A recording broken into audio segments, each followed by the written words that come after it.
তো দেখো আজকে আমি যাচ্ছি রাজবংশীদের সবচেয়ে প্রিয় একটা রান্না বা প্রিয় খাবারও বলতে পারো।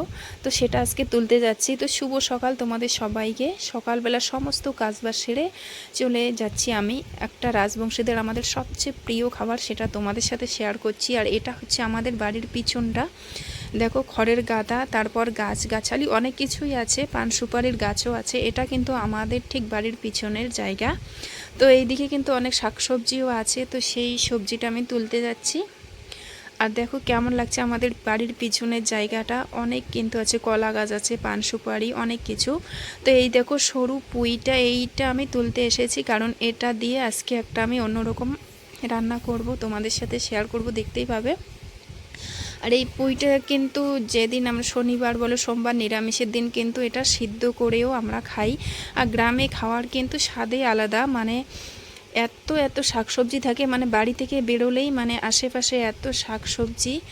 তো দেখো আজকে তুলতে এসেছি পুঁই, সরু সরু পুঁইটা, আর মোটা মোটা পুঁইও পাওয়া যায়, মানে আছে আমাদের। তো আজকে সরু পুঁইটা, আর এই যে নিচ্ছে আমি সজনা পাতা। আজকে হবে সজনা পাতার পেলকা। তোমাদেরকে বললাম রাজবংশীদের সবচেয়ে প্রিয় খাবার হচ্ছে পেলকা, এটা হচ্ছে সজনে পাতা, আর সেখানে আমি পুঁইও দেবো, মানে সরু সরু পুঁইটা।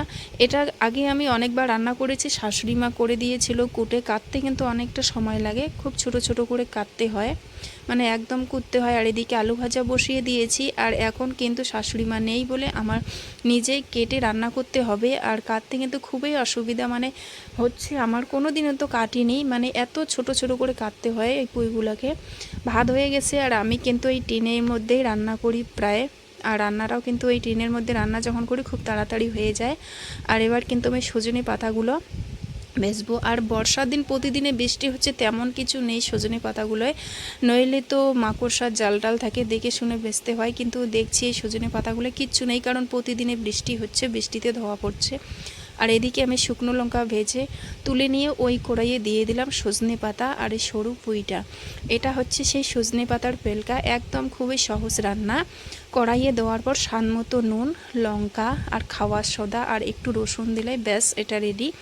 অত মানে কোনো কিছু ঝামেলা নেই, খুব ঝটপট রান্না হয়ে যায়। আর এইদিকে দেখো পুকুর থেকে ছিপ নিয়ে মাছ নিয়ে এসেছে। তো মাছটা আমি গ্যাসেই ভাজবো, কারণ টিনে রান্না করেছি, রান্না কমপ্লিট, তাই ওইখানে আর যাচ্ছি না। আর উনুন ধরাতে একটু বেশি সময় লাগে, তাই জন্য গ্যাসে মাছটা ভেজে নিলাম। তো ভিডিওটা ভালো লাগলে অবশ্যই পাশে থেকো।